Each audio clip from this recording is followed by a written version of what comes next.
In this episode, we're going to focus on 4 ideas that show up everywhere in privacy management and that often get treated like nice intentions instead of enforceable rules: data use, data reuse, data minimization, and data retention.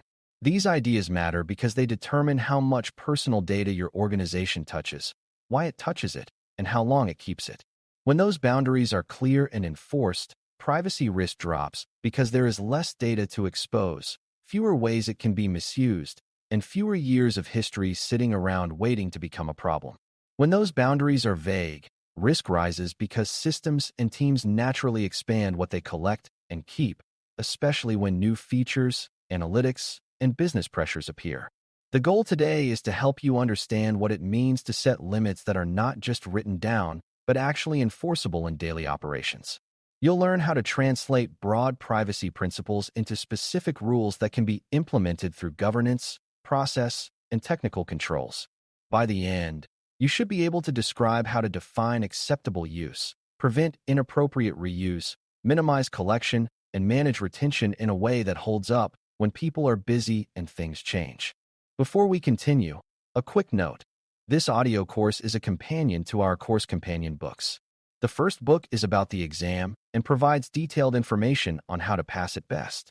The second book is a Kindle-only ebook that contains 1,000 flashcards that can be used on your mobile device or Kindle. Check them both out at cyber.author.me in the Bare Metal Study Guide series. Let's begin by clarifying what data use means in plain language.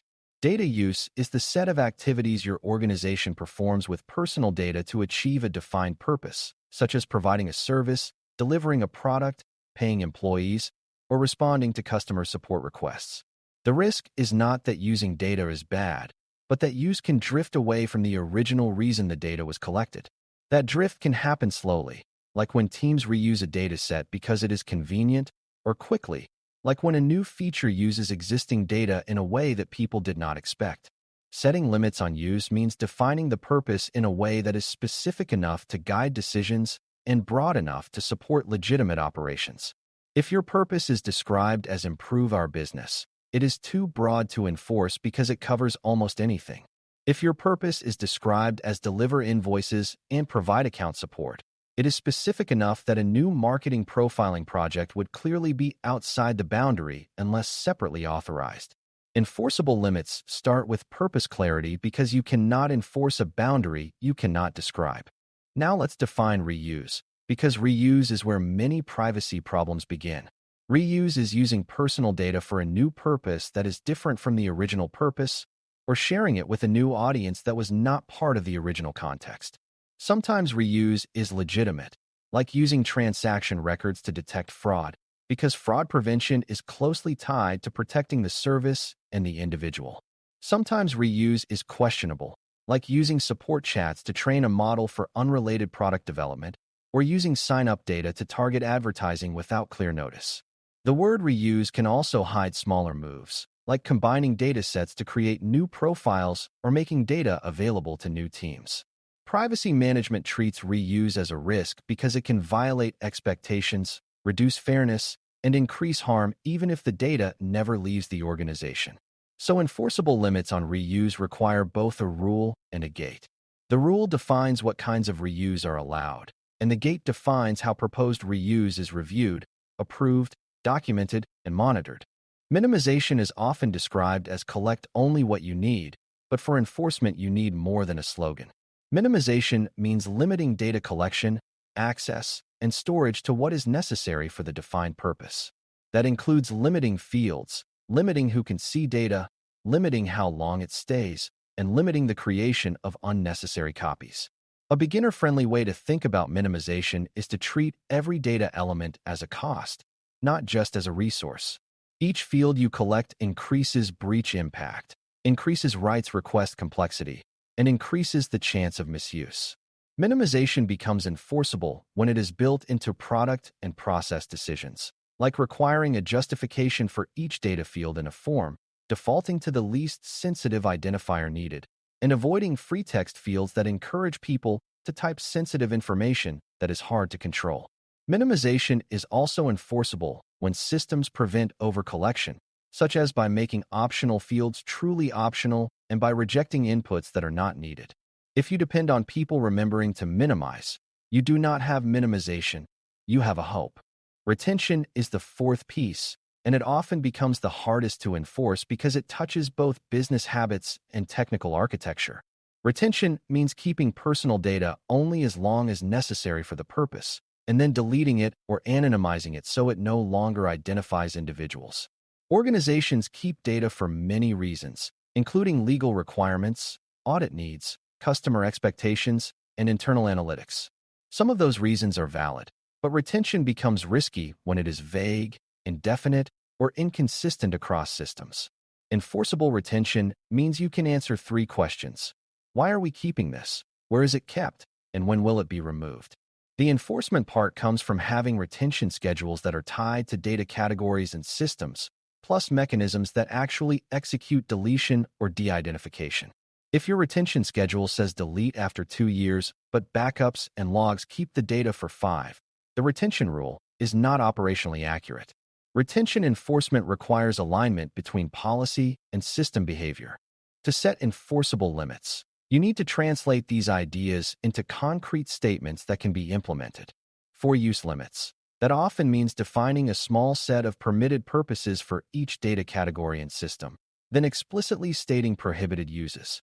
For reuse limits, it means defining what counts as a new purpose, what approvals are required, and what documentation must exist before reuse begins.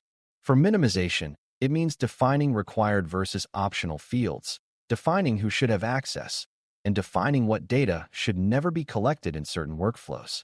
For retention, it means specifying time periods, deletion triggers, and deletion scope across primary data, backups, logs, and derived datasets.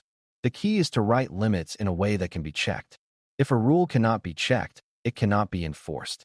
A rule like keep data no longer than necessary is true, but it does not tell a system owner what to do on a specific date. A rule like delete customer chat transcripts after 90 days unless a legal hold exists can be checked, implemented, and audited. Enforcement also depends on choosing the right control types, because not every limit should be enforced the same way. Some limits are best enforced through technical controls, such as access restrictions, automated deletion, and data loss prevention rules that prevent certain exports. Some limits are best enforced through process controls, such as change management that requires privacy review when a system begins using a new dataset. Some limits are best enforced through organizational controls, such as training, approvals, and accountability for policy compliance. Privacy management should aim for a balance where the highest risk limits rely less on human memory and more on automated or structured controls. For example, you might use technical controls to prevent broad access to a sensitive dataset, while using process controls to review proposed new analytics uses. If your enforcement strategy relies entirely on policy documents and people being careful, it will fail over time because people will be busy, turnover will occur, and shortcuts will appear. Let's talk about making reuse limits real, because reuse is often the most tempting boundary to cross. One practical approach is to create a reuse decision workflow where teams must articulate the new purpose, the data elements needed, the expected impact on individuals, and the safeguards that will reduce risk.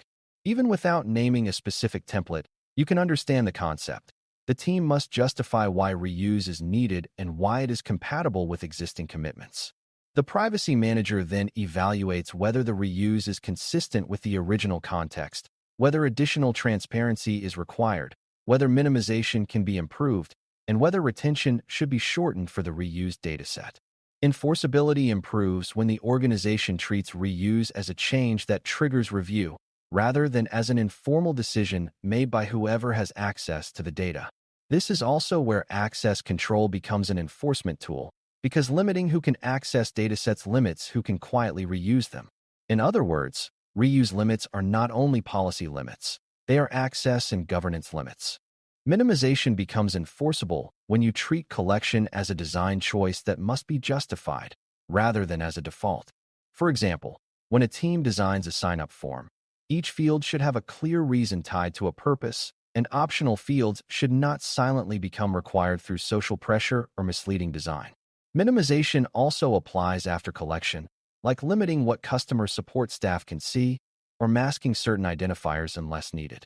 Another enforceable minimization strategy is to reduce duplication by making one authoritative system the source of truth rather than spreading copies through spreadsheets and email attachments.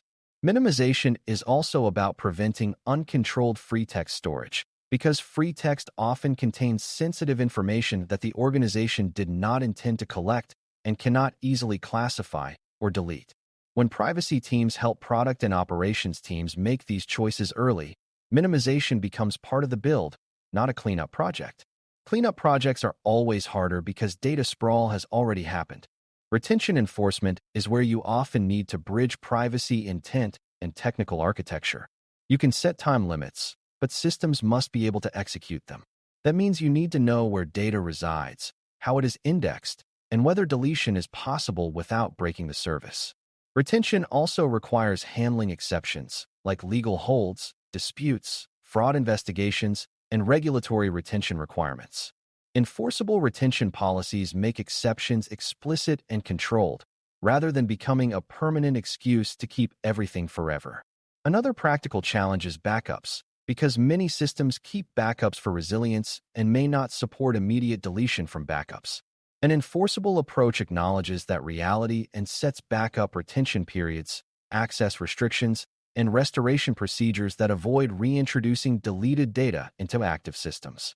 Retention enforcement is successful when the organization can show that deletion happens predictably and that exceptions are documented and time-bound. An overlooked part of enforceable limits is measurement and monitoring. If you do not measure, you often do not know the limits are being violated. For access and use limits, monitoring might include logging of high-risk access, alerts for bulk exports, and periodic access reviews. For reuse limits, monitoring might include reviewing new data integrations, new analytics pipelines, and new third-party connections. For minimization, monitoring might include checking whether forms and workflows have expanded data fields over time and whether optional fields are being used appropriately. For retention, monitoring might include reports that show data volumes by age and confirmation that deletion jobs are running. The privacy manager does not need to build monitoring tools, but should be able to ask for evidence that controls are functioning. Enforcement without verification is like locking a door, but never checking whether it is actually closed. As we close, setting enforceable limits on data use, reuse, minimization, and retention is about turning privacy principles into rules that can be applied, checked, and proven. Clear purpose definitions make use limits meaningful and prevent drift. Structured review and approval make reuse limits real, especially when paired with access controls that prevent quiet repurposing. Minimization becomes enforceable when collection is justified field by field and when systems prevent unnecessary data from being gathered, displayed, and copied. Retention becomes enforceable when schedules match operational reality across primary stores, logs, backups, and derived data, with explicit, time-bound exceptions. The common thread is accountability. Limits must be owned by someone, implemented through controls that do not rely on perfect behavior, and validated through evidence. When you can do that, you reduce privacy risk in a durable way, and you make it easier for the organization to innovate because boundaries are clear rather than guessed. Thanks for listening. For more audio courses, daily newsletters, and more, please visit baremetalcyber.com.